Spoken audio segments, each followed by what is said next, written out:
MJ movie reviews back again. Now I'm coming with a review of the sequel to the 1987 hit film Stakeout, entitled Another Stakeout, starring once again Richard Dryfeuss, Emilio Estevez, and I know you guys are all fans of this comedian, Rosie O Donnelly. This film was released in 1993, which I think was that 6 years after the original in 1987. This is also a PG-13 picture, with a lot of the raunchy comedy and profane language and violence toned down. Now, both films were by Touchstone Pictures. As I recall, I think Touchstone is like a branch of like the Disney company. There's like I think it's a branch of Disney. I could be wrong. I don't know that business aspect of it. But either way, Touchstone really, like, aside from Con Air and this picture, maybe like Ransom and some other pictures I can't really think of offhand. They didn't really do a lot of rated R pictures. You know what I mean? There was kind of here and there, but maybe there might be more. I could be wrong. I'm sorry, guys. Hey, there could be more. I might be wrong. You know, I'm just kind of guessing offhand. But they more kind of had family-esque type of pictures versus rated R pictures. I don't know if that has anything to do with this sequel being toned down. But either way, it's directed by the same man who directed the original, John Badham. I actually have... I don't own the DVD. I do know that it is in DVD, and I actually saw a copy of it actually at Rite Aid. You know how Rite Aid has that Walmart type of bargain bin thing. I was tempted to buy it, but you know I had like important stuff to get, so I was like, nah, I'm not gonna give myself a guilty treat. So actually, I'm reviewing it on a very old VHS copy that I actually taped off of the Showtime cable network when it came on. And if you can really see there, it says Another Stakeout, and the second film on this VHS tape is actually Blood In, Blood Out. Those of you all who know about gangster LA movies, you'll know about that one. But that's just the weirdest two movies to have. And that was also an episode of Montel Williams, the talk show from the 90s. I believe I taped this in 1994. So I watched this old VHS copy that I pulled out. And actually, the copy is held up pretty good. It's very good. I just opened the case and everything. Look at that, guys. Totally old school. I can't even believe the case is still in good condition. But either way, it's a really good copy of the movie. And now to the picture itself. I like Another Stakeout. At the time, I cannot remember. I think, if I recall, I think I had seen this movie first before the original. I think. Or maybe it was that I had seen the original. I seen both of them on Showtime around the time when this movie came out. So it was like 1993 or 1994. But I remember I had always wanted to see the original when I was a kid, just because Emilio Estevez was in it, and I was like a big fan of like all the Emilio Estevez movies. And what was the movie where he was robbing the bank with Demi Moore? I used to really like that movie when I was a kid, and of course Young Guns and Breakfast Club and some other ones that I can't think of right offhand. But I can't remember, guys. I might be contradicting what I said in the Stakeout review. I can't really remember. But either way, I rented this from the video store called Flicks that was here in Ohio. I don't even, that chain is obviously gone. You guys might be able to find something about it somewhere. But either way, I'd always really liked this movie. I have not watched this movie on this VHS tape in years. I think the last time I watched it, I can't remember. It had to have been maybe when I was early in college. It's been at least over 15 or 14 years last time I watched it. And how did I feel about seeing the film again? Now, I'd always seen this movie more than I'd seen the original one. But upon rewatching them again, and I'd never seen them both back to back this close together, but kind of watching them now, I agree with the majority that this is... And don't get me wrong, both films are kind of just dumb, goofy fun. But I will say that this film is not as funny or as edgy as the original. The original is not super edgy, but it's got edgy stuff in there, particularly the stuff with the voyeuristic peeking in on Madeline Stowe while she's naked. All that is gone here. The F-bombs, the really raunchy adult humor is gone here. And it's kind of watered down to kind of more kind of bickering, light bickering with sprinkles of kind of adult humor, but just very in between.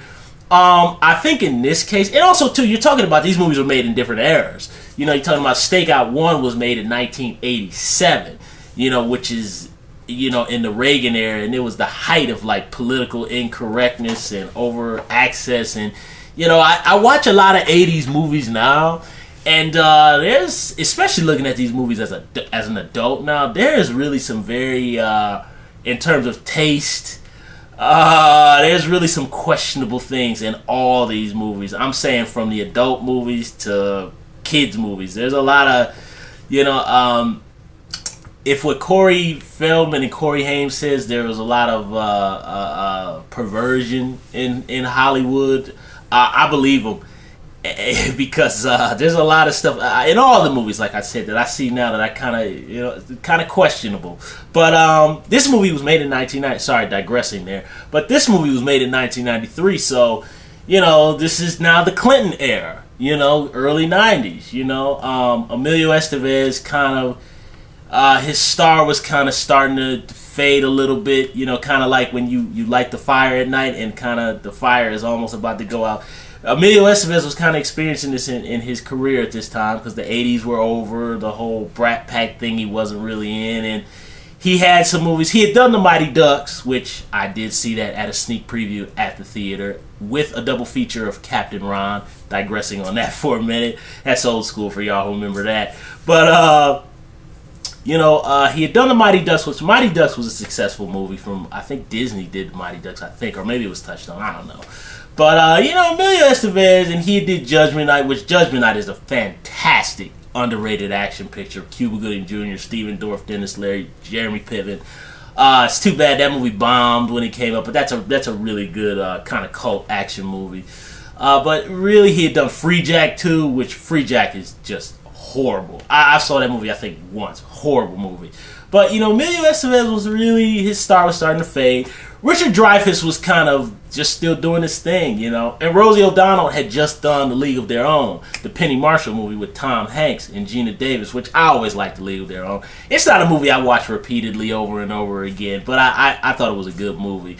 And Rosie O'Donnell had kind of took off when she had did A League of Their Own, you know. And even at the time, she was doing Arsenio Hall appearances with Madonna and stuff. They were a pretty good duo because of that movie. But this was before Rosie O'Donnell got into this whole political correctness streak, you know, having her talk show and attacking Magnum P.I. on the show and accusing them of stuff without knowing information. This was way before Rosie O'Donnell got like that. So at this point, she was just an up-and-coming comedian. And, you know, a lot of people didn't like her. Upon rewatching this movie now, at this time, with all that baggage, it was kind of hard for me to watch the movie and kind of not think about those things. But I'll leave that aside and say, as far as her chemistry with Emilio Estevez and Richard Dryfeuss, it's good here. It's good. I will say the only times in the movie where Rosie O'Donnell really annoys me is when she does like this high-pitched thing with her voice. It is so annoying.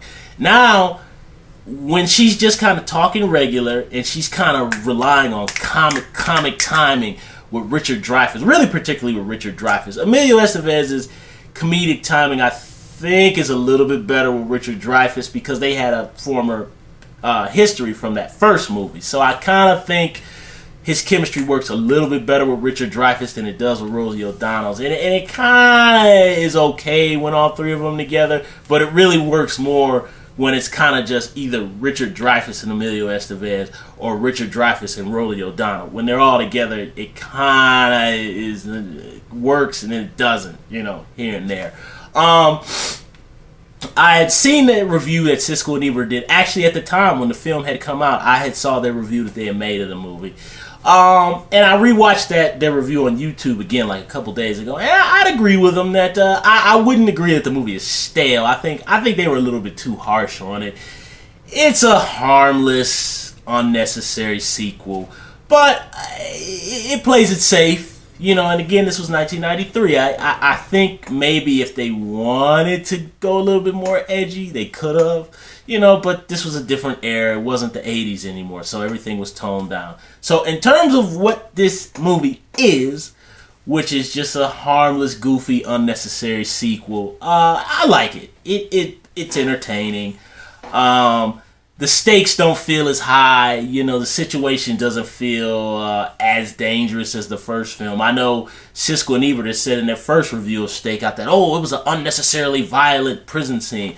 But even though Aidan Quinn is such a gritty and dangerous looking guy, I still think that violent aspect of that first movie is what kept the threat genuine. And that's kind of missing here. There's this whole thing where Dennis Farina, and I can't remember the actress's name, are like these neighbors, and they're hiding out this mob witness who can identify some sort of, they don't even explain it, information about some mob family somewhere. And it's funny in the dialogue, I think Rosie O'Donnell says something like a mob, what did she say? A mob family. They don't even get specific, like the Italian such and such family. They just kind of just say an unnamed family. It's kind of like, really? And she's a district attorney? She's an assistant district attorney in this movie, and she needs the witness. These neighbors are hiding them out, so they're staking them out to see if this witness who's escaped an attempted hit by this hired hitman played by Miguel Ferrer from RoboCop fame and The Night Flyer. If any of you are horror fans, you guys will know about that movie. George Clooney's cousin as well, too. He plays the hitman in this film. And pretty much they want to see if she shows up there. So it's just the same plot as the first one. And they just switch it up and water it down a little bit. So, I will agree with, like I said, Siskel and Ebert's review, where when Dennis Farina and his wife are together with Richard Dryfeuss and Rosie O'Donnell, I mean, those scenes are funny. They're so funny. It's funny because Richard Dryfeuss is doing his Dryfusisms, doing the, and all that kind of stuff, the Homer Simpson kind of stuff, and Richard Dryfeuss, I will still say very much that although Richard Dryfeuss is a little bit calmer in this film, I still say that Richard Dryfeuss drives this movie. But this time he's got some help from Dennis Farina.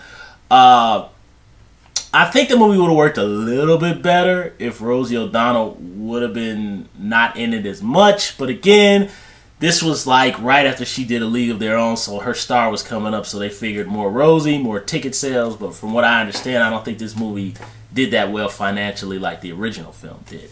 But those scenes are just hysterical, man. Where Richard Dryfeuss is like, he's running between talking to Madeline Stowe on the phone, but then he can't remember like who he's pretending to be for the neighbors, and the neighbors are like, what the hell, are they crazy? And then I love the scene where like Rosie O'Donnell, she flubs and she tells them about some family friend that they're talking about, and they go like, well, how do you know? And she goes, I hate to tell you this, but I'm actually psychic. And Richard Dryfeuss comes in and he's like, no, I don't think you should tell them. And it's just so funny. And the face Dennis Farina makes when Dennis Farina just kind of goes like, oh God, and he rolls his eyes. I mean, and what's funny about the scene is Dennis Farina and his wife go to the side and they go like, these people are nuts. We got to get out of here. And I love the fact that they're unaware that they're staking them out. They just think they're nuts, and they're trying to, have this cover for them. And it's a hysterical.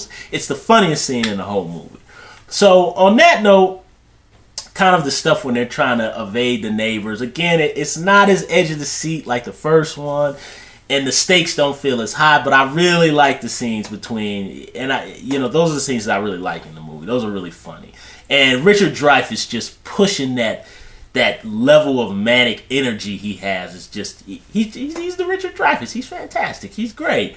Like I said, the action part of the plot, that's just kind of hit or miss. When the action does come, which is kind of at the very, very end, it works. I liked it. Again,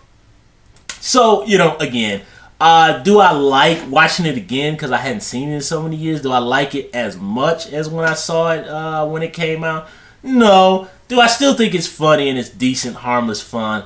Absolutely. I don't think it's as bad as some people make it out to be.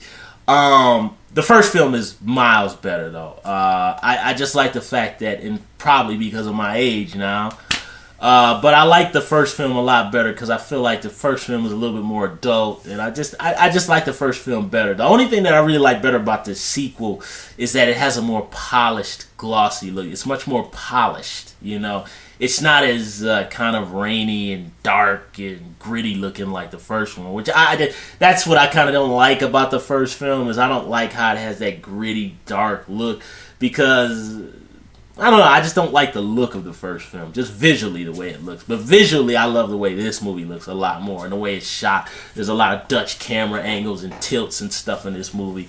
And the beautiful Catherine Moriarty from Neighbors, the original film Neighbors, starring John Belushi and Dan Aykroyd, is in here. And that woman is, I don't know how old she was in this. I don't know if she was 50 in this movie. She's still fine. She's still fine. I haven't seen her lately. I think the last movie I saw her in was Copland, but she was still fine at this time, 1993. So, again, not as good as the first one, but still decent comedic fun with a little bit of action in there. So, if there are people out there who are fans of the original film and you really like Richard Dryfeuss and Emilio Estevez and you can tolerate Rosie O'Donnell, I check out another Stakeout. It's harmless, decent fun. So thumbs up the video, subscribe to the channel, share the video, and leave comments down below about another Stakeout and Stakeout 1. RMJ Movie Reviews, I will talk to you soon, and I will be back, ladies and gentlemen, with a comedy classic from the 1980s entitled Bachelor Party, starring Tom Hanks. RMJ Movie Reviews, folks, I will see you soon.